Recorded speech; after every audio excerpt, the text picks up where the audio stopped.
The first time Alberta Cooper found the package on her doorstep, she thought it was a mistake meant for someone else. It was the second week of November, 1878, in the small but scrappy town of Harlow Creek, nestled at the foot of the Rocky Mountains in the Colorado Territory, where the wind had a particular cruelty to it, and the sky turned a bruised purple before supper most evenings that time of year. Alberta had stepped outside to bring in the last of the firewood she had stacked against the porch rail when her boot struck something wrapped in burlap and tied with a piece of rawhide cord. She crouched down and peeled back the coarse fabric to find a haunch of fresh venison, still cool from the autumn air, neatly butchered and trimmed, a cut so clean it had been done by practiced hands that knew exactly what they were doing. She stood up and looked left. She looked right. The single dirt road that ran through Harlow Creek was empty except for old Mr. Briggs's mule, which stood tied to the post outside the general store with the expression of profound indifference it always wore. There were no boot prints on the porch boards she could identify as foreign. Whoever had left the meat was already gone, and they had been quiet about it. Alberta brought the venison inside, set it on the kitchen table, and stared at it for a long time with her hands on her hips. She was 26 years old, and she had been a widow for 14 months. Her husband, Thomas Cooper, had been a good man in the way that gentle men are sometimes described as good, but he had not been a sturdy man, and the fever that swept through Harlow Creek the previous autumn had taken him in 9 days flat, leaving Alberta with a small house, a modest plot of land she had no realistic means of farming alone, a milk cow named Bess, and a whole lot of winter stretching out ahead of her. She had stayed because Alberta Cooper was not the kind of woman who ran from a thing just because it had gotten difficult, and because Harlow Creek was her home, and she had built something here even if that something now had a hole in the middle of it the shape of a quiet man. She had money enough for the winter if she was careful.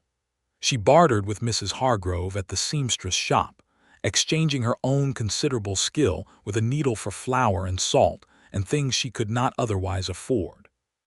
She was practical and resourceful and proud, and she told herself she did not need anyone's charity. And yet the venison was good, and it would feed her for a week if she was smart about it. She used every bit. The following Monday, there was another package on the doorstep. This time it was a rabbit, already skinned and cleaned, and a small bundle of dried herbs tied alongside it with the same rawhide cord. Alberta picked up the herbs and brought them close to her nose. Sage and rosemary and something she could not quite identify, something that smelled like the high pine forests above the tree line. She looked up at the mountain that loomed over the western edge of town, its peaks already capped white, and narrowed her eyes. She asked around, careful and casual about it, the way a woman asks when she does not want to seem too interested in the answer. She mentioned it to Ruth Hargrove at the seamstress shop while she was hemming a set of curtains for the Bellamy family. She brought it up with the postmaster, Orrin Webb, a man so hungry for other people's news that he practically vibrated when anyone offered him a morsel. Nobody knew a thing, or if they did, they were not saying. December arrived and brought snow with it, the kind that meant business, piling up against the sides of buildings and turning the mountains behind town into something that looked like a painting. The packages continued with a regularity that Alberta found both comforting and unsettling. Every Monday, without fail, there would be something wrapped in burlap on her porch, a cut of elk, a brace of grouse. Once in mid-December, a whole side of something she eventually identified as mountain goat, which she had never cooked before but managed successfully after consulting the battered recipe book her mother had given her when she married Thomas. The cuts were always excellent, always carefully prepared, always sufficient for exactly one woman living alone through a hard winter. The fact that whoever was doing this knew she lived alone made the back of her neck prickle. But there was nothing threatening about the gifts. There was something almost tender in them, though Alberta felt slightly foolish using that word for a dead animal wrapped in rough cloth. It was the care and the butchering. The small additions that came sometimes alongside the meat, a handful of dried wild berries once, a small clay pot of rendered lard that she recognized immediately as bear fat, and that made the finest biscuits she had ever produced. Whoever this person was, they knew these mountains the way a man knows his own face in a mirror. They were paying attention to her, in a way that might have been frightening if it had not also been keeping her warm and fed in the worst winter Harlow Creek had seen in a decade. She tried to catch them. The third week of December, she woke before dawn and sat by the dark window with her shawl wrapped around her shoulders, watching the street. She sat there until the sky turned gray and the cold crept through the window glass and into her bones, and she saw nothing. The package appeared anyway, as if by some sleight of hand she had missed during the one moment she had let herself blink.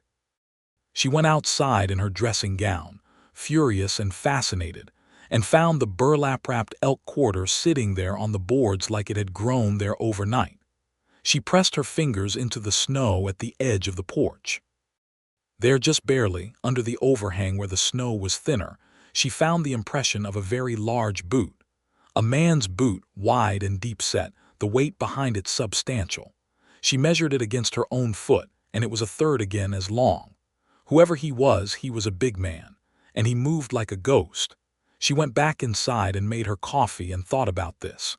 By January, Harlow Creek had settled into the deep winter quiet that came over frontier towns like a kind of spell. The saloon was warm and the men stayed in it. The general store ran low on nearly everything, and Orrin Webb's prices crept up in the way prices always did when people had no other choices. Alberta noticed that a few of the other widows in town and the older Mrs. Flanagan, who lived alone at the edge of the road, had been complaining of exactly the kind of hunger and cold that Alberta was not experiencing. She felt a strange twist of guilt about this, though she had not asked for any of it.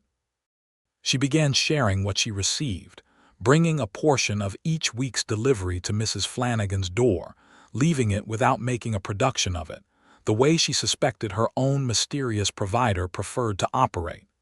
The deep cold came on the last week of January, and it was the kind that killed.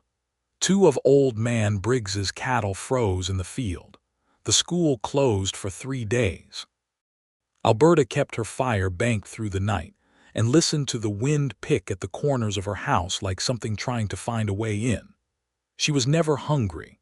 The pantry was stocked in a way it had not been since Thomas was alive, since Thomas used to ride out in fall and come back with the smell of gunpowder and forest on his coat, and a look of satisfied accomplishment on his face that she had loved deeply. She thought about that a great deal as February began to ease the worst of the cold by microscopic degrees. She had received, by her count, 14 separate deliveries over the course of the winter. 14 times someone had climbed down from those mountains in what were surely brutal conditions, crossed whatever distance lay between where they lived and where she lived, and left food on her doorstep without asking for a single thing in return. Not recognition, not gratitude, not conversation. Just the gift itself, given and gone. Alberta Cooper was a woman who believed that things deserved to be seen for what they were. And what this was, she had decided, was an act of genuine human decency so uncommon in her experience that she felt she owed it her full attention. She also, if she was being completely honest with herself, wanted very badly to know who it was. She began preparing for her search the way she prepared for everything, methodically and without drama. She was a competent woman outdoors, raised in the territory before Harlow Creek was much more than 2 buildings and a hope, and she knew how to read snow and how to track and how to keep herself warm. She was not foolish enough to go into the mountains alone in the dead of February, but the days were lengthening now. The worst cold was loosening its grip, and she reckoned that by the end of the month, with the right supplies and the right preparation, she could follow the trail from her doorstep up into the foothills and see where it led. She told no one what she was planning because the moment she did, some well-meaning soul would try to stop her, and Alberta did not want to be stopped. She told Ruth Hargrove she was going to visit her cousin in the next valley, which was a lie Alberta felt only mildly guilty about since it was in service of something she had decided was important. She packed a saddle bag with enough food for 3 days, bundled herself in her heaviest wool coat, and the fox fur hat Thomas had bought her their first winter together, saddled her horse Copperhead, a steady and sensible roan mare who did not spook at much, and set out on a Thursday morning in late February when the sky was a clear hard blue and the snow was firm enough underfoot to travel. She found the trail almost immediately, once she knew what she was looking for. The large boot prints in the snow at the edge of town, heading west toward the tree line. They were days old and softened by wind, but in the sheltered places where the pine trees broke the weather, they were still legible. Alberta followed them up through the first slope of foothills with a feeling in her chest that she could not entirely categorize, something between apprehension and excitement, and a third thing she did not name. The mountain above Harlow Creek was called Ralston Ridge by the old-timers who had been here since before the town had a name, and Alberta had always thought that was an interesting thing to call a mountain, a proper surname like that, like it belonged to somebody. The trail wound up through stands of enormous ponderosa pine, through clearings where the snow lay unbroken and brilliant in the February sun, through rocky outcroppings where meltwater had frozen into elaborate curtains of ice. Copperhead moved steadily and without complaint, her breath clouding in the cold air. Around midday, Alberta stopped to water the horse at a stream that was still running free under a shelf of ice, and ate a portion of the dried meat and hard biscuits she had packed. She was perhaps 3 miles above Harlow Creek now, in country she had not traveled before, and the boot prints in the snow had become fresher, the edges sharper. Whoever he was, he had come this way recently. She remounted and continued. Late in the afternoon, the trail turned toward a south-facing slope where the snow was thinner and the winter sun had done some work, and there, in a clearing backed by a solid wall of spruce, she saw the cabin. It was not what she had expected. She was not sure precisely what she had expected, something rough and barely habitable perhaps, the kind of thing a man built in 3 days with a hatchet and no particular plan. This was not that. The cabin was solidly constructed from stripped pine logs, chinked carefully with moss and clay, with a proper stone chimney from which a thin line of wood smoke rose straight up into the still air.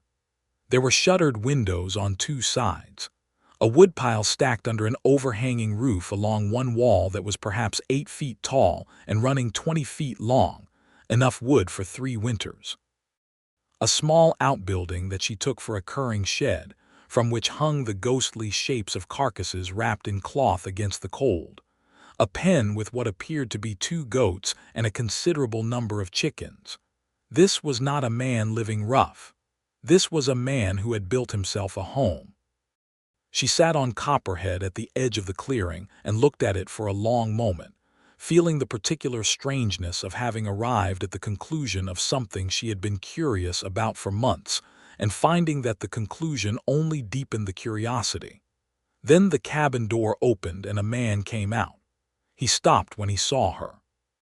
They were perhaps 30 yards apart, and the late winter light was slanting gold across the clearing, and in that light, Alberta received her first proper look at the person who had been feeding her since November. Emmett Ralston was not a small man. He stood considerably over 6 feet, with the broad shoulders and heavy forearms of someone who split wood and hauled elk carcasses as a matter of daily routine rather than occasional effort. He was perhaps 30 years old, perhaps a little more, with dark hair that fell past his collar and a short dark beard, and a face that was weathered by altitude and wind into something that was not handsome in the easy way of the men in town, but was arresting in a way that Alberta felt register somewhere behind her sternum.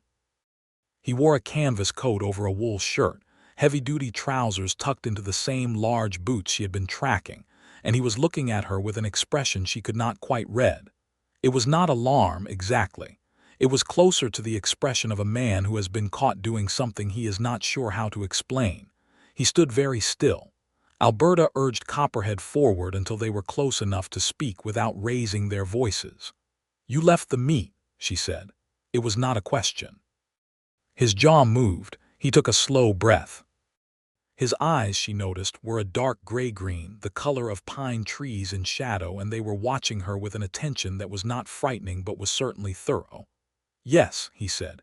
His voice was deep and a little rough, as if it was not used often. "My name is Alberta Cooper," she said. "I live in Harlow Creek. I believe you know that." Something moved across his face there and gone. "I know that," he agreed. "And you are?" she asked. Another pause, the kind that made her wonder whether he had perhaps been alone up here long enough that ordinary social exchange had become effortful.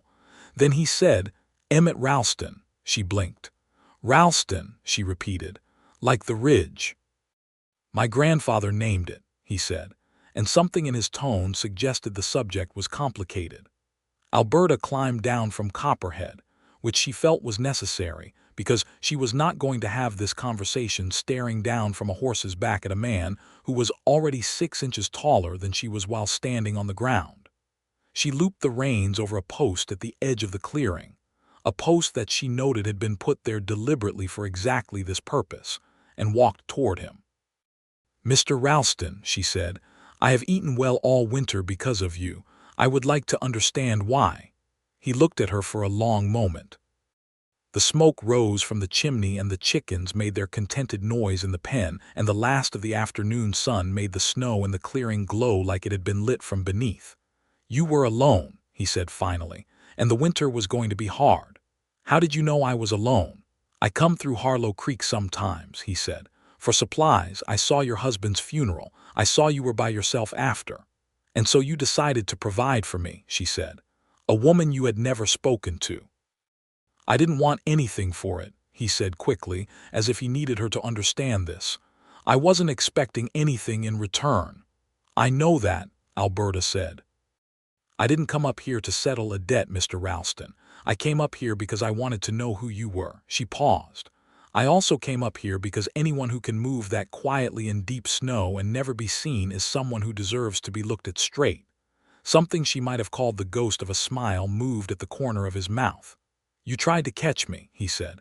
"I sat up all night by the window in the cold," she confirmed. "It didn't work." "I know," he said. "I saw the candle." She stared at him. "You were watching." "Not in a wrong way," he said, and now there was something almost urgent in his voice, a need to be understood correctly. "I just wanted to make sure the delivery was taken in, that it was useful." Alberta looked at this man and thought about 14 Monday mornings. She thought about the sage and rosemary. She thought about the rendered bear fat and the excellent biscuits she had made from it. She thought about what it meant to travel miles through deep snow in the dark, alone, to leave something on a stranger's doorstep and ask for nothing. "Have you eaten supper?" she asked. He looked surprised. "Not yet." "Then perhaps you might invite me in," she said, "and we can have it together, if you're willing." The surprise on his face shifted into something else, something softer, and he stepped back from the doorway and held the door open for her in a gesture that was entirely habitual, as automatic as breathing, and she understood from that single gesture alone that whatever else Emmett Ralston was, he had not been raised without manners. She walked inside. The interior of the cabin was warm from the fire and considerably neater than she had expected for a man living alone in the mountains. The single main room held a stone fireplace with a proper iron cookstove beside it, a heavy wooden table with 2 chairs, a workbench along one wall hung with tools she recognized, knives, a drawknife, awls, the implements of a man who tanned and worked leather in addition to everything else. There were shelves of provisions, organized with a precision that spoke of long practice. Hanging from the rafters were bundles of dried herbs, and she recognized immediately the smell of what was in the little bundle that had accompanied the rabbit in early December. "You grew these," she said, reaching up to touch one of the hanging bundles. "Or gathered them?" "Both," he said, moving to the stove with the easy competence of a man who had cooked for himself for years. "Summer and fall." She sat down at the table, which felt simultaneously presumptuous and entirely natural, and watched him work. He moved around the kitchen space the way he apparently moved through everything, economically and without wasted motion, and she had the impression of a man who had built his life here piece by careful piece until it fit him exactly, the way a good boot fits after long wearing. "How long have you lived up here?" she asked. 8 years, he said, not looking up from the pot he was checking. "Came up here at 22. Built the cabin the first summer." "Alone? Alone? Why?" she asked, and the word came out more directly than she had intended, but she did not apologize for it. He was quiet for a moment, stirring something. The fire popped. Outside, the light had shifted from gold to the deep rose of mountain sunset. "My father's family had a homestead lower down," he said. "My grandfather settled this territory before it was a territory. When my father died, the land went to my older brother, which was the law, and my brother and I did not get on." He paused. "I had always liked it better up here anyway, higher, quieter. And you've just been here all this time, coming down to town for supplies sometimes." "Sometimes," he said. He brought 2 bowls to the table and set them down, a hearty stew with meat and root vegetables that smelled of the herbs overhead and made her mouth water. "I trade hides and cured meat to the general store. Webb cheats on the price, but not so badly that it's worth arguing over." She smiled at that. "No, Orrin Webb's never been accused of generosity." They ate in a quiet that was less uncomfortable than she would have predicted, given that they had been strangers 20 minutes ago. The stew was excellent. She told him so, and he accepted the compliment with a small nod and no false modesty. "You cook well yourself," he said after a moment. She looked up. "How would you know that?" That slight shift at the corner of his mouth again. "I could smell it sometimes," he said. "When I came through at night, coming from your window." Alberta set down her spoon. "Mr. Ralston," she said slowly, "how many times did you come to my door exactly?" "Every Monday," he said, "starting the 2nd week of November." "That is 14 times," she said. "Yes." "In conditions that were, on several of those occasions, quite dangerous." He looked at her steadily. "The mountain is not dangerous if you know it. And if you know it as well as you appear to," she said, "then perhaps you also know it was dangerous regardless on some of those nights." He did not answer this, which she took as confirmation. She picked up her spoon again. The fire was warm and the cabin smelled of pine smoke and dried herbs and something she could not name, but that felt, inexplicably, like safety. She ate her stew and thought about what kind of man does a thing like that 14 times in the deep of a mountain winter for a woman he has never spoken to. She stayed until the moon came up. He walked her to where Copperhead was tied and checked the saddle cinch before she mounted, his big hands efficient and quick about it. And when she was settled in the saddle, he looked up at her in the moonlight, and there was something in his face that she thought about all the way down the mountain. "I'll be back," she said, as Copperhead started down the trail. "I know," he said, and she could hear the smile in it even though she was already turned away. She rode home through the February night thinking that she had not felt quite this awake in a very long time. She came back the following Thursday. She told herself it was practical. She had questions she had not asked yet. She wanted to see the curing shed and understand how he prepared the meat so well, because his technique was clearly superior to anything she had encountered, and she was a person who liked to understand how things worked. She wanted to see the goats in daylight. These were all completely reasonable justifications, and she was aware, with a part of herself she had learned to treat with some respect, that none of them were the actual reason. The actual reason was Emmett Ralston's face in the moonlight when she had said she would come back. He met her in the clearing when she rode in, as if he had been expecting her, which she supposed he might have been, given his apparently preternatural awareness of everything that moved in his vicinity.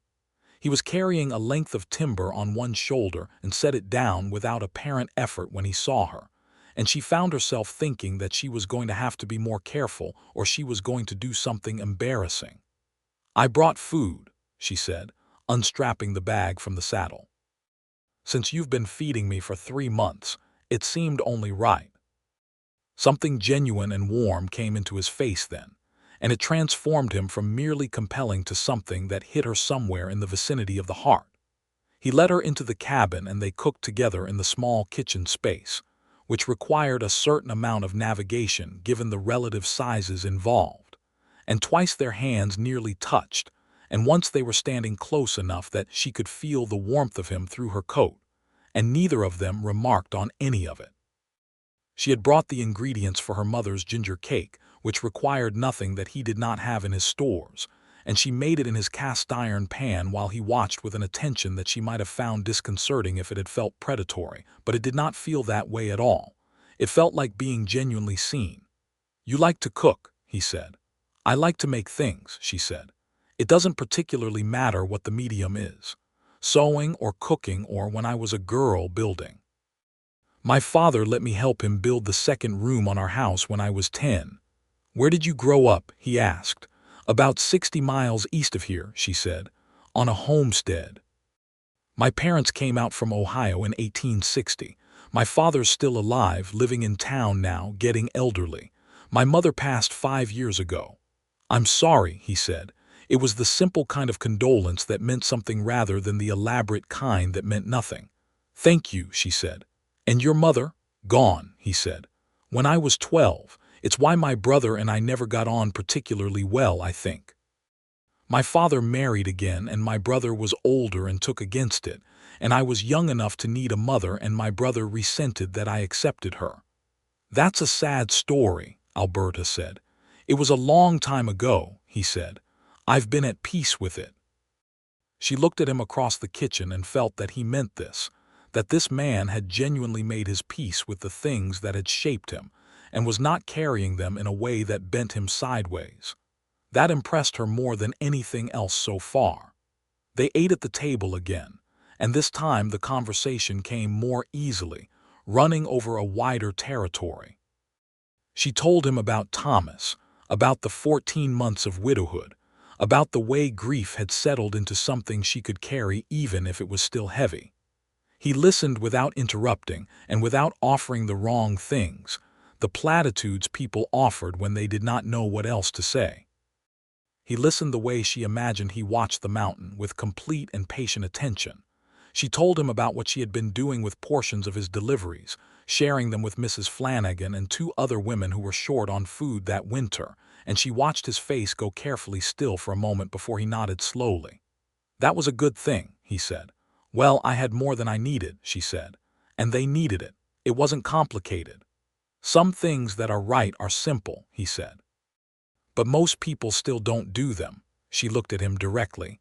"Why did you do it?" she asked. "Really, not just that I was alone and the winter was hard. You live on a mountain. There are other people in Harlow Creek who are alone and cold in winter. Why me specifically?" He was quiet for what felt like a long time but was probably only a few seconds. The fire settled behind the stove grate. The goats made a soft sound from their pen outside. "Because when I saw you at your husband's funeral," he said carefully, "you were the most alone I have ever seen a person be, in the middle of a crowd of people, and you were standing completely straight." He paused. "And I thought that a person who can be that brave deserved to not also be hungry." Alberta sat with that for a moment. "Mr. Ralston," she said. "Emmett," he said quietly. "Emmett," she said. "That may be the most honest thing anyone has ever said to me." He looked at the table. "I'm not much practiced at the other kind," he said. She stayed until well past dark, and he lit the lamp and they talked, and the ginger cake was pronounced excellent by both parties. And when she finally said she had to start down before the trail got too cold, he again walked her to Copperhead and again checked the cinch. And this time when she looked down at him from the saddle his hand was still resting on the saddle horn, and she put her gloved hand over it briefly, and then took it away, and they looked at each other in the light coming from the open cabin door. "Next Thursday?" she asked. "I'll have the stove hot," he said. She rode home smiling in a way that would have embarrassed her if anyone could see it. March came in hard with a last show of winter, a 3-day storm that dumped another foot of snow and kept everyone in Harlow Creek confined to their homes. Alberta spent it sewing and reading and thinking about Emmett Ralston's face when she had put her hand over his. And by the time the storm broke and the sun came back, she had thought about it so thoroughly that she felt she had a reasonable understanding of what was happening to her, which was that she was falling in love with a man she had known for less than a month in any literal sense, though in some other sense she had known him all winter through the weekly gifts of his care. On the Monday following the storm, the 15th delivery appeared on her doorstep. It was a beautiful cut of elk, and tucked inside the burlap alongside it was a small folded piece of paper. She opened it with slightly unsteady hands and found, in a handwriting that was deliberate and careful, the way a man writes who did not have much schooling but takes the exercise seriously. Thursday. I will make the stew again if you'll make the cake. She pressed the note to her chest for a moment before she folded it and put it in the pocket of her apron. And she thought about what Thomas would think of all of this. And she thought that Thomas had been a good and gentle man who had loved her genuinely, and that a good and gentle man who loves someone genuinely wants them to be happy and warm and not alone on a mountain in the dark. She wrote back on a piece of paper she had Orrin Webb deliver to the general store with instructions to pass it on to Emmett Ralston when he next came in for supplies, which Orrin's face made clear he had enormous feelings about. Thursday. I'll bring the ginger and molasses. AC. She arrived on Thursday to find the stove already hot and the smell of the stew filling the clearing from 30 yards away. They settled into a rhythm over March that felt as natural as weather. She came twice a week, Thursdays always and one other day that varied. He continued the Monday deliveries, though she had told him firmly that she was through the worst of winter and no longer needed them, to which he had replied, with a composure she found quietly infuriating in the best possible way, that he was aware of that and was continuing, because he wanted to rather than because it was necessary. She had found nothing to say to that. The things she learned about Emmett Ralston in March could fill a considerable volume. She learned that he could read, well and widely, and that the shelf she had initially taken for a tool storage area was in fact a small library, the volumes battered and much-read, everything from a farmer's almanac to Shakespeare to a translated copy of something by a Frenchman named Hugo. She learned that he had a sense of humor that was extremely dry and worked by understatement in a way that always caught her a beat late, so that she would be processing something he had said entirely deadpan, and then the meaning would land, and she would laugh out loud at a delay that seemed to please him greatly. She learned that he was skilled with horses in a way that was almost musical, that Copperhead, who was opinionated about most people, had decided in approximately 7 minutes that Emmett Ralston was one of the good ones and behaved accordingly. She learned that he had a scar along his left forearm from a disagreement with a bear in his second year on the mountain, and that his description of this incident was so understated that she had initially not understood it was a bear until she was halfway home and then had to stop Copperhead in the middle of the trail and sit there for a moment processing the information. She also learned, gradually and through the accumulation of small moments, that Emmett was a man who had spent 8 years constructing a self-sufficient life in a place where his only company was the mountain and the sky and the animals, and that the long solitude had made him very still, very watchful, and very careful about the things he said, because, in his experience, the things you said had weight and should be treated accordingly. This made every sentence he directed at her feel like a gift. April brought the first real thaw. The mountain began to drip and run, the stream swelled, the south-facing slopes turned a color somewhere between gold and green as the grass began to come up through the old snow. Alberta began making the ride up to the cabin in lighter layers, and the cabin door stood open some afternoons, letting in the smell of spring. Emmett began showing her more of the mountain, taking her on walks in the afternoons through the spruce forest, up to the rocky outcroppings where she could see Harlow Creek far below, and the territory spreading out to the east for what looked like forever. On one of these walks in early April, they were standing on a flat-topped rock with the whole world laid out below them and the wind pulling at Alberta's hair, and Emmett said, without looking at her, "I didn't think you'd come back, that first time." "What do you mean?" she asked. "When I opened the door and saw you there," he said, "I thought you had come to tell me to stop, that it was unwanted." "It wasn't unwanted," she said. "I know that now," he said. He was still looking at the view. "I just wasn't certain you would understand what it was meant to be." "I understood," she said. "From the first package I understood there was nothing wrong in it. It was given cleanly." He looked at her then, turning from the view, and his gray-green eyes were very direct and very close in the way they only got when he was about to say something he considered important. "Alberta," he said. She waited. "I am not a man with much to offer," he said. "I have the mountain and the cabin and whatever I can make from it. I don't have money in any bank or land in any deed office or a house in town with glass windows and a parlor." "I have a house with glass windows," she said.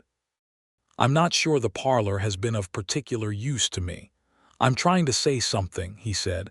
"I know you are," she said. "I'm listening." He took a breath. The wind moved between them. "I think about you every day that you're not here," he said.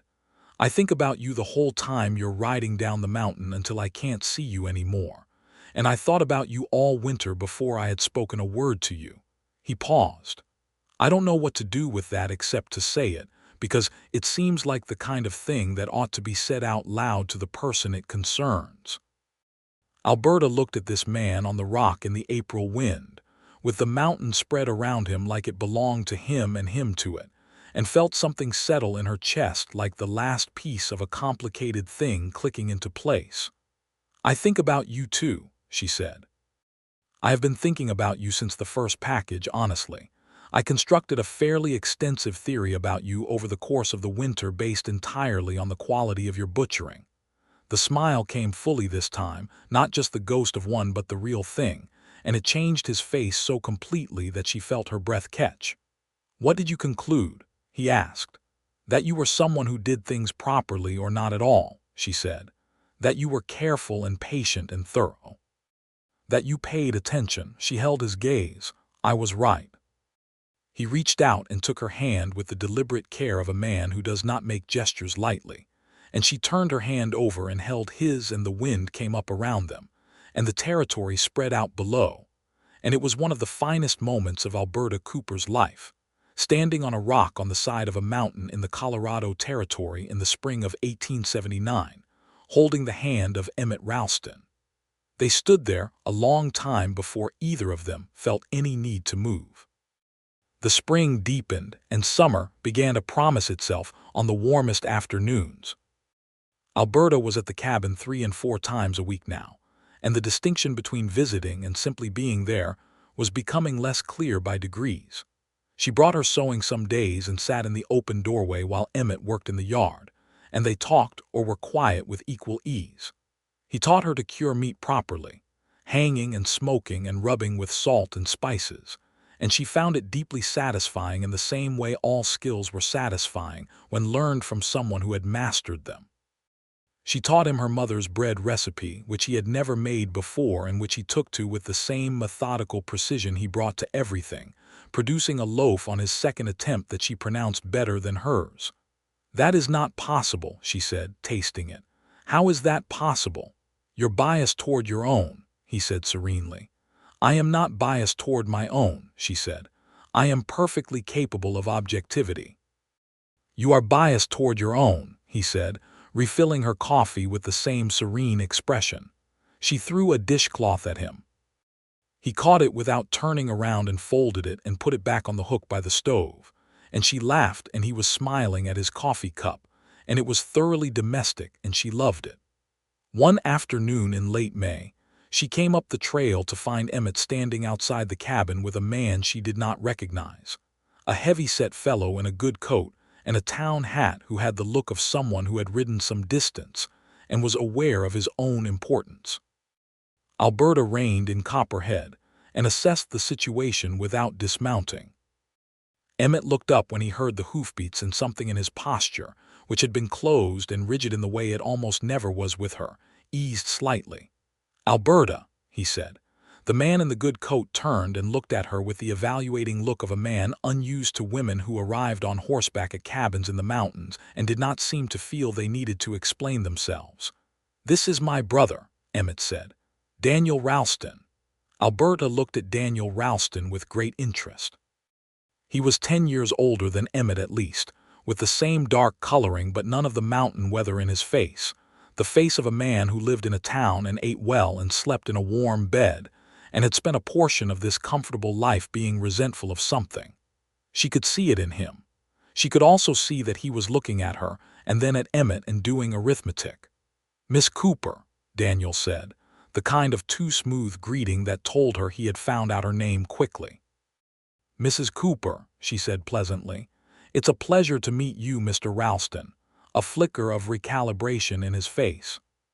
She climbed down from Copperhead, because she was not going to have this conversation from a horse's back either. "I've come to speak to Emmett about the property," Daniel said, directing this at her as if she ought to understand this meant she should leave. "Then by all means speak," she said, and tied Copperhead and walked toward the cabin. Emmett fell into step beside her, and she felt his hand very briefly at the small of her back as he reached past her to open the cabin door. A gesture so natural and unthinking that she suspected he had not entirely noticed he had done it, though she certainly had. She went inside and made coffee, which was what she always did when she arrived, and let the brothers talk on the porch with the door partially open, which meant she heard most of it without appearing to listen.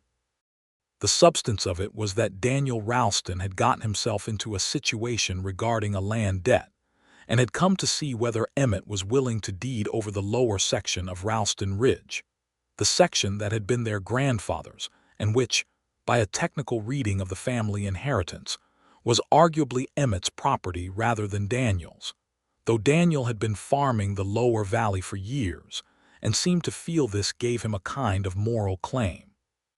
She heard Emmett's response, which was quiet and measured and final. He would help his brother with the debt within his means, but he would not deed the land. The upper ridge was his. He had built on it. It was his. There was some back and forth. Daniel pressed. Emmett did not move. She heard Daniel say, with a sourness she could almost taste through the wall, "Is it her? Is that why you've gone soft on the idea of money?" A silence. Then Emmett's voice, very quiet and very clear, "Don't speak about her that way." Another silence. Then Daniel said differently, "She seems like a real woman, Emmett, I'll grant that."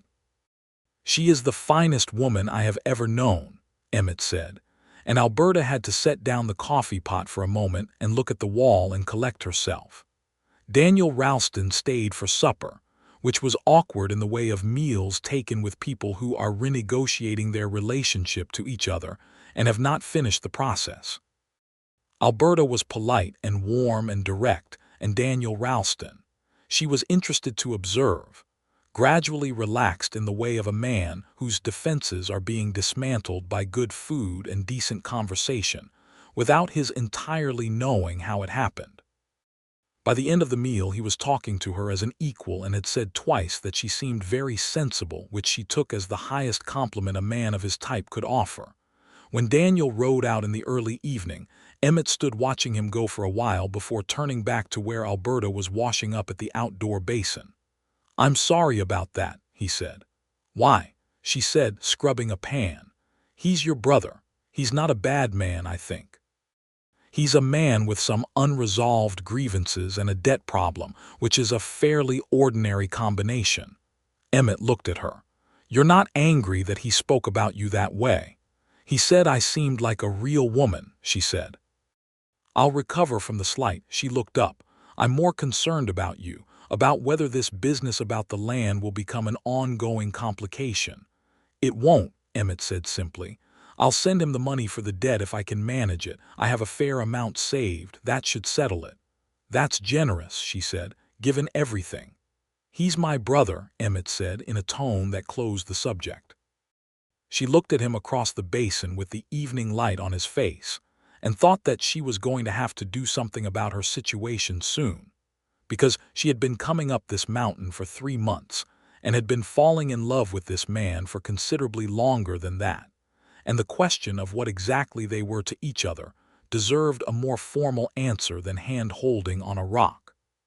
She was also, underneath all of this, carrying a small practical worry, which was that her reputation in Harlow Creek was not made of iron, and that twice weekly trips up a mountain to visit a man who lived alone were exactly the kind of thing that certain elements of a small frontier town in 1879 would find the basis for extremely tiresome gossip.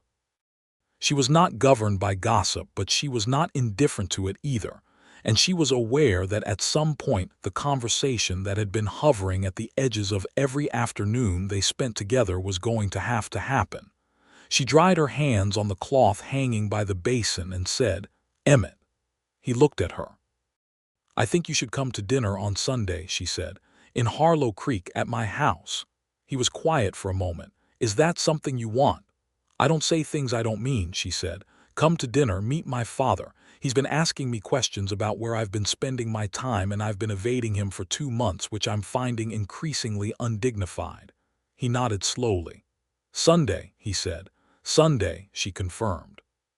Her father's name was George Dawes, Alberta having been born before her parents married Thomas Cooper, and he was a 63-year-old man with white hair and a stubborn back, and an opinion about virtually everything, most of which Alberta had learned to receive with affectionate patience. He had moved to town 2 years ago when the homestead became too much for him to manage alone after Alberta's mother passed, and he lived in a small house 2 streets over from Alberta's, and spent his days at the general store's front porch, arguing about politics and current events with anyone willing to argue. He arrived at Alberta's house Sunday at noon with a bottle of good wine he had been saving for what he described, without further elaboration, as an appropriate occasion, and assessed Emmett Ralston from the doorway with the measuring eye of a man who has been a father for 26 years. Emmett stood in Alberta's front room and was politely formal and entirely himself, and shook her father's hand with the grip that she knew firsthand was considerable. "Ralston," her father said. "The Ridge." "My grandfather's name," Emmett said. "I knew your grandfather," her father said, surprising them both. "Harold Ralston, fine man, terrible poker player, come in and sit down."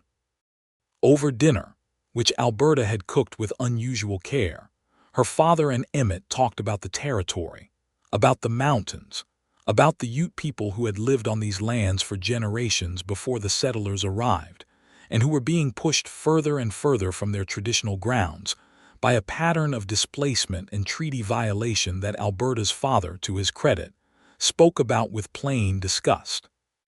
He had lived here long enough to know what was being done, and he was not a man who looked away from uncomfortable truths. Emmett, she noticed, had strong feelings on this subject as well, because 2 of his closest neighbors in the mountain territory were Ute families who had been here long before anyone named Ralston ever set foot in Colorado, and he spoke about them with the respect of actual relationship, not the abstract sympathy of someone who has never met the people he is sympathizing with. He knew their names. He described helping one family move their winter camp 2 years ago when they were being pushed by a group of miners who had no legal right to the land but sufficient violence to enforce their claim anyway. And Alberta watched her father listening to this with the expression of a man who has found something he was not expecting to find. After dinner, while Alberta was in the kitchen, she heard her father say, quietly, "My daughter doesn't pick poorly when she picks."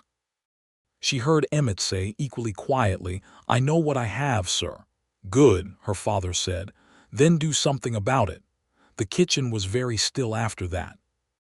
Alberta came back into the front room with the coffee, and her face was perfectly composed, and nobody commented on anything. Her father left at 4 o'clock and shook Emmett's hand again at the door, and said he expected to see him again soon, and Emmett said he expected the same. Her father gave Alberta a look on his way out that contained a full paragraph of paternal commentary, and she kissed his cheek and closed the door behind him. She turned around. Emmett was standing in the middle of her front room with his hat in his hands, and the late afternoon sun was coming through the glass windows she had mentioned, the ones that were apparently less compelling than a parlor, and it lay across the worn boards of her floor in long rectangles. "Your father is a good man," Emmett said. "He is," she agreed. They looked at each other across the room. "Alberta," he said. "Emmett," she said. He turned his hat once in his hands. "I am not a man who does things in halves," he said. "If I am going to do something, I do it completely or I don't do it at all. So I need you to understand that when I say this, I mean every word of it, and I've thought about it for a considerable amount of time." She waited. Her heart was not behaving in the orderly fashion she would have preferred. "I would like to marry you," he said. "If you'll have me. I know I live on a mountain and that's not a conventional life, and I know you have a house here and a life here, and I know you've had loss, and I'm not trying to rush past that. But I would like to be your husband, and I would like you to come live on the mountain with me, though I will come down for anything you need, and I will build whatever you want on the cabin to make it properly a home, and I think between the two of us we could have something that is very good and very honest and lasting." He stopped. He was watching her with those gray-green eyes. "The finest woman you've ever known," she said. He blinked. Then the slow smile. "You heard that."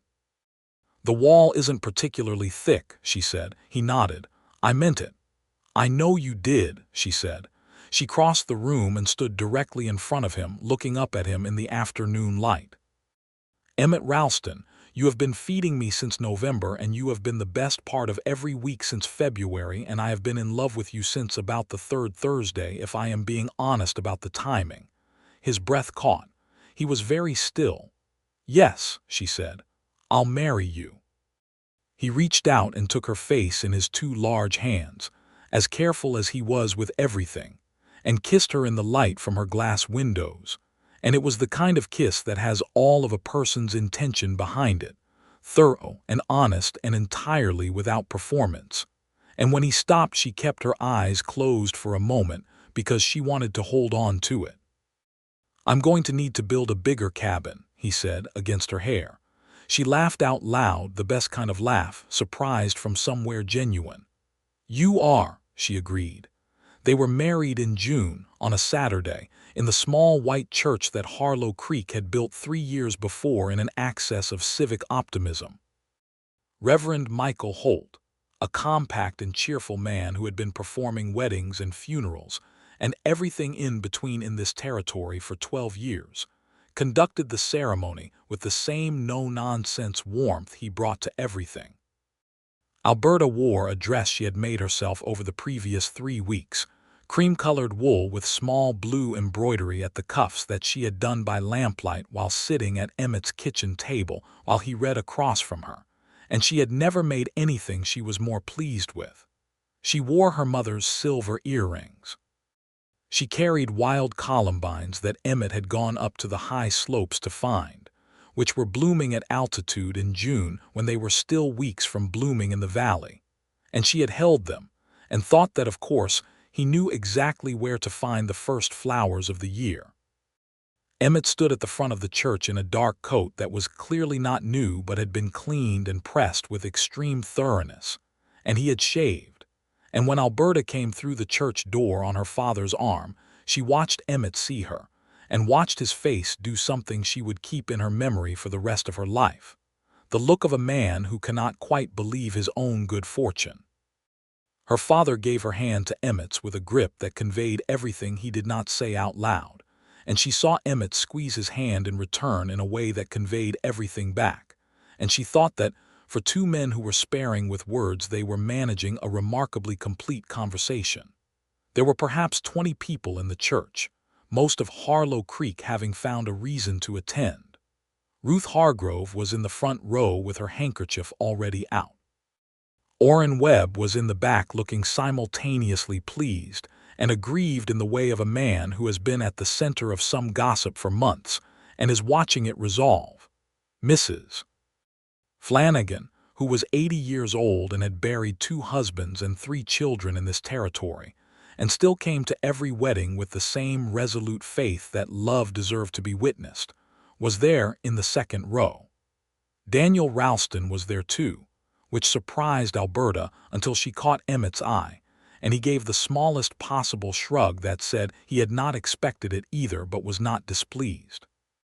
Daniel looked at her and nodded in a way that was as close to an apology for the first meeting as he was apparently capable of producing, and she nodded back in a way that accepted it.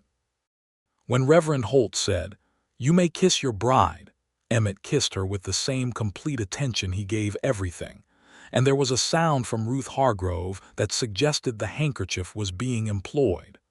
The cabin on the mountain had been substantially expanded over the spring. Emmett had added a bedroom, properly partitioned, and a full room off the back with a large window that he had brought up from the valley on the back of a mule, a significant undertaking about which he had said nothing beyond confirming that the window faced south and would get good light for most of the day. When she had asked what it was for, he had said, "Whatever you want it to be," and the simplicity of the answer had broken her open a little. She made it her sewing room. It also, over time, became a reading room, and then a room where she received the two women from the next valley who came periodically to buy the herbs she had begun cultivating seriously, using Emmett's extensive knowledge of what the mountain produced and her own considerable organizational capacity. She had started a small enterprise from that room, selling dried herbs and the small medicinal preparations her mother had taught her, to the general store and to the doctor in Harlow Creek, a quiet industry that was entirely her own and that she was very pleased with. The first year of their marriage was the best year of Alberta's life to that point, and she had had some good ones. She learned the mountain properly, in all its seasons, guided by a man who knew every ridge and drainage and south-facing pocket of it, and she came to love it with a completeness that surprised her, having thought of herself as a valley person. The mountain asked something of you, she found, a steadiness and attentiveness that the flat land did not require, and she discovered that she had those things in abundance. Emmett was, in the domestic intimacy of marriage, everything she had suspected he would be and a few things she had not anticipated. He was the kind of person who did things without being asked, who noticed what needed doing and did it the same way he had noticed that a woman was alone and needed feeding, quietly, and without making a production of it. He was also, she discovered with great pleasure, capable of being led into silliness under the right circumstances, and it became one of her private satisfactions to find those circumstances and exploit them, to hear the full and genuine laugh that came out of him when something truly surprised his sense of humor. He was also a man who said what he meant and meant what he said, and in a world where Alberta had grown up surrounded by the elaborate indirections of people who were afraid of being understood too clearly, this was a daily luxury. When he told her that she was beautiful, he was not performing it. When he said that her herb business was impressive, he had thought about why it was impressive and could explain his reasoning. When he said, as he said most evenings before the fire in the language of easy, long-familiar affection, that he was glad she had ridden up the mountain that February day, she knew he was counting the specific weight of his gladness and offering it to her accurately. She told him the same thing, in different words on different evenings, and meant it just as completely. By the second autumn, they both knew she was expecting, and the knowledge settled between them like something they had been waiting for without naming it. Emmett built a cradle from mountain pine that was a work of considerable craft, sanded so smooth it felt like silk and jointed without a single nail, and she set it in the corner of the bedroom and looked at it sometimes in the mornings when the light came in and felt something so full she could barely hold it. She continued going down to Harlow Creek regularly, to see her father and to deliver her herbs to the store, and to maintain the friendship she valued.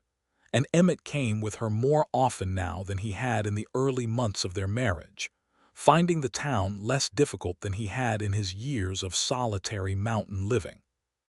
He was still not a social man in the easy backslapping manner of the men at the saloon, but he had a quiet authority about him that people in Harlow Creek responded to, and he had become useful in the way that capable men in frontier towns always find themselves becoming useful, consulted on things, asked for help with things, present at things.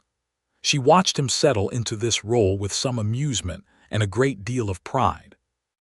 Her father came up to the cabin twice that winter to sit by the fire and eat her cooking and argue with Emmett about whatever was in the newspapers that week. And he and Emmett had developed the kind of relationship between men who are on the same side of things and know it and find each other's company valuable accordingly. She loved watching them together. She loved what it meant about the family she was building. The baby came in March, on a cold, clear morning when the snow was still on the ground, but the sun was the strong spring sun rather than the weak winter sun, and the difference was everything. It was a boy. He weighed a great deal and announced his arrival with a vigor that impressed the midwife, a capable woman named Della Marsh who had come up from Harlow Creek the week before, and who said approvingly that he had a voice like his father and a set of lungs like his mother. Emmett held him with the same careful completeness he brought to everything, and Alberta watched her husband hold their son and felt something move through her that had no name in any language she knew, only weight and warmth and the specific recognition of a moment you know, as it is happening, that you will carry your entire life. "What do we call him?" Emmett asked, very quietly. "I thought," Alberta said, "that we might call him Harold, for your grandfather." His face did the thing again, that helpless, honest transformation. "Alberta," he said. "He named the ridge," she said simply. "It seems right." Harold Ralston was a very loud and very hungry baby who grew into a very curious and very determined toddler in a manner that his parents found both exhausting and entirely fitting. By the time he was walking and getting into everything, the cabin felt the right kind of full, and there was a period of about a year that Alberta described to Ruth Hargrove as the most joyful chaos she had ever experienced, which Ruth, who had 4 children, received with the knowing smile of someone who had been through the territory and survived it. Her father held Harold on his lap and told him things that a 1-year-old absolutely could not understand and clearly did not feel needed understanding quite yet, about the territory and the mountains and the people who had come here and what they had found and what had been lost and what had been made. Alberta listened from the doorway and thought about what it meant to be from a place, what it meant to have built something in it. She thought about the first package on the doorstep, the burlap and the rawhide cord and the careful butchering. She thought about sitting at the window in the dark on a cold December morning, watching for someone who had already come and gone. She thought about finding the boot print under the porch overhang and standing there in her dressing gown with the cold coming up through her feet and the mountain looking down at her. She had gone looking for a mystery and found a man. She had found a man and discovered a home. She had found a home and made a life in it, and the life was not finished yet. It was only getting properly started, which was the best thing about it. The following winter was milder than the one that had begun everything, and the one after that milder still. And by the time Harold was 4 years old and acquiring the strong opinions about everything that suggested his personality was going to be exactly as much of a force as his voice implied, Alberta was expecting again, and the cabin had been extended once more, this time a full second sleeping room. Because Emmett did not do things in halves and had looked at the available space and done the mathematics of what was likely to be required over the coming years. "You've thought this out," Alberta said, surveying the new room when it was finished. "I try to," he said.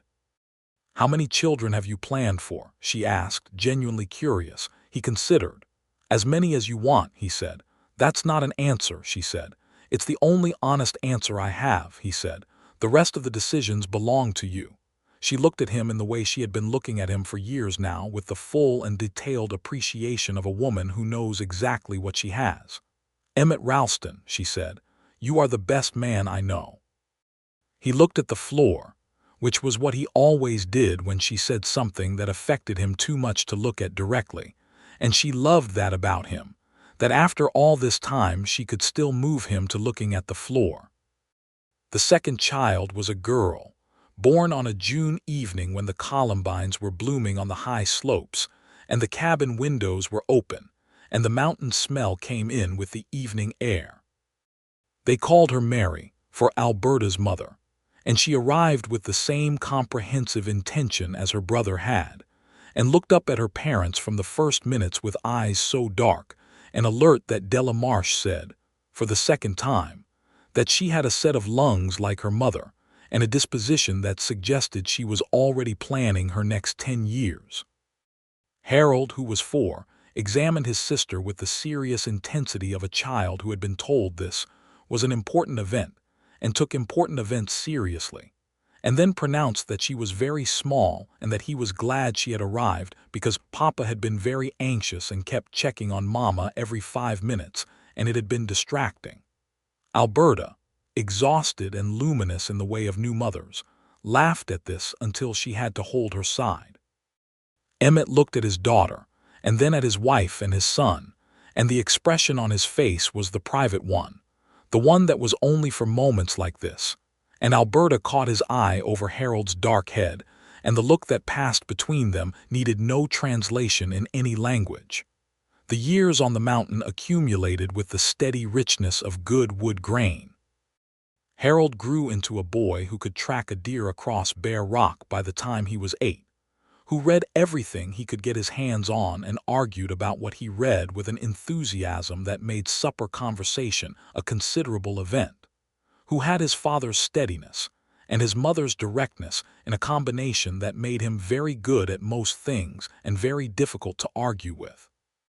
Mary grew into a girl who could name every plant on the mountain by the time she was 6, who had inherited her mother's needle skill and her father's patience, and who possessed, additionally, a social grace that seemed to have arrived from somewhere entirely her own, since neither of her parents would have claimed it as a primary attribute.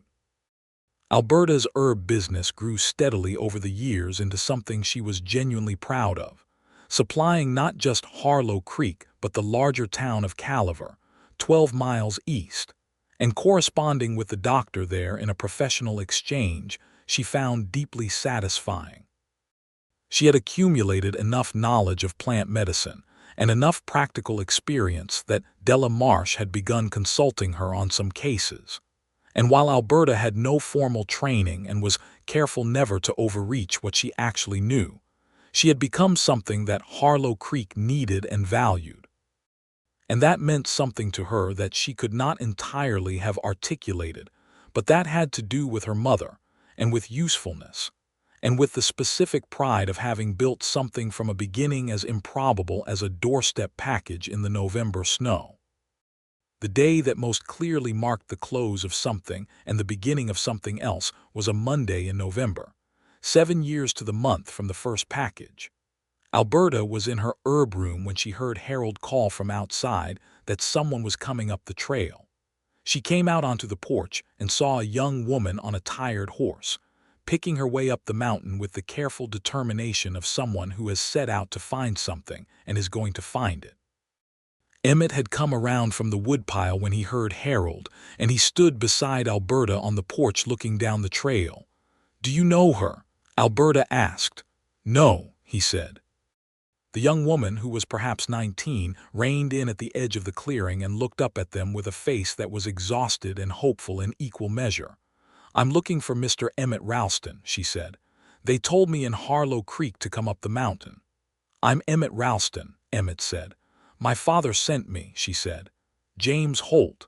He's the brother of Reverend Holt in town. He said you helped him with his cattle the winter of '73 when he lost most of them to the cold, and that you showed him how to shelter the remaining ones properly, and that it saved him. He said if I ever needed help and he wasn't there to give it, I should find Emmett Ralston." Alberta looked at Emmett. Emmett was looking at the young woman on the horse with an expression she recognized as the one that came before he did something generous without making a fuss about it. "What's your name?" Alberta asked. "Clara Holt," the young woman said. "Come inside, Clara," Alberta said. "You look like you've ridden a good distance. Tell us what you need." Clara had indeed ridden a good distance. from a homestead 40 miles north where her father had died that autumn and left her alone with a piece of land that was good land, but that she had no resources to work through the winter. The story had a familiar shape to Alberta, and she let it land the way it deserved to land. She looked at Emmett over Clara's head. He looked back at her. "You'll stay the night," Alberta said, "and tomorrow we'll talk about what can be done." What was done in the event was that Emmett rode north with Clara the following week, assessed the situation with the same methodical competence he brought to all practical problems, arranged a working agreement with the neighboring homestead, Holt family land being good land in a good location, and came home at the end of it having settled the worst of the problem. He refused payment for this, which Alberta had expected, and returned with the particular quiet satisfaction of a man who has done a thing that needed doing. "You know," Alberta said that evening watching him at the stove, "it occurs to me that you've been doing this your whole life." "What do you mean?" he asked, not turning around. "Finding the person who needs something," she said, "and providing it quietly without being asked." He stirred the pot. "It's not complicated," he said. "You just pay attention." "Most people don't," she said. He looked at her over his shoulder. "You do," he said. She thought about a woman who had sat up all night in the cold by a dark window, watching a street, who had tracked a boot print in the snow and ridden up a mountain on a February morning to find out who was watching over her. "I learned it from you," she said. He smiled at his pot. "That's not right," he said. "You already had it. That's why I noticed you in the first place." Alberta sat at her kitchen table on the mountain she had come to love and listened to the fire in the stove and the sound of her children's voices from the other room. Harold reading something aloud to Mary with the lecturing enthusiasm of a 9-year-old who has discovered a fact he considers everyone should know immediately. She listened to her husband cooking supper in the kitchen that was hers and his together, built and added to and improved over years of shared life. She thought about November and burlap and rawhide cord and the smell of sage. She thought about what she had set out to find that February morning and what she had found instead. She had thought she was looking for an explanation, a face to put to a mystery, a person to thank and perhaps take to task a little for the presumption of feeding a widow without asking her permission. She had thought she was resolving something. She had been beginning something. Emmett set a plate in front of her and sat down across the table and called to the children that supper was ready. And Harold's voice cut off mid-explanation, and there was the sound of small feet. And Mary appeared in the doorway with a book under her arm, because she was always reading and eating was barely sufficient reason to stop. And Harold behind her wearing an expression of profound intellectual energy that he wore most of his waking hours. And they all sat down together in the warm kitchen on the mountain. Alberta looked at her husband across the table. He looked back at her. The lamp made the light between them gold. "Good day?" he asked. "Very good day," she said. Outside, the mountain was going to snow tonight. She could feel it in the way the air had settled, the particular quality of stillness before a snowfall, as if the sky was taking a breath.